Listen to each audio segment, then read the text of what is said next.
আসসালামু আলাইকুম। সবাইকে ধন্যবাদ জানাচ্ছি আমার এই রান্না দেখার জন্য। আমার রান্নাটা দেখে আপনাদের পছন্দ হলে একটা করে লাইক দিয়ে দিবেন এবং কমেন্টস করবেন। আমি ওল রান্না করার জন্য প্রসেসিং শুরু করলাম। ওলটা লবণ দিয়ে সিদ্ধ করে পানি ঝরিয়ে রেখে দিয়েছি এবং একটু মশলা তৈরি করে নিলাম। মশলাটা গরুর মাংস দিয়ে আমি কষিয়ে রান্না করে তারপর ওলটা দিয়ে লাস্ট আপনাদের দেখাবো। আদা, রসুন, পেঁয়াজ, মরিচ একত্রে ব্লেন্ড করলাম।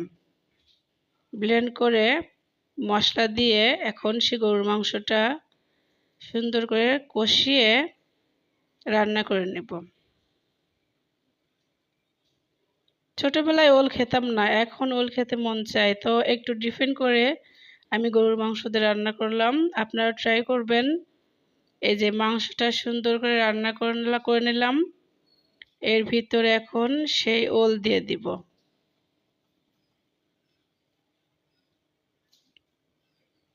ওলটা দিয়ে রান্না করব গরুর মাংসের সাথে।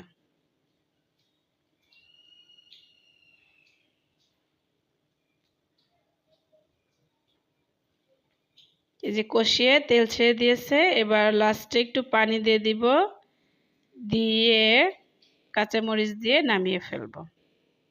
উপরে একটু জিরের গুঁড়ো দিয়ে দিব। Thank you.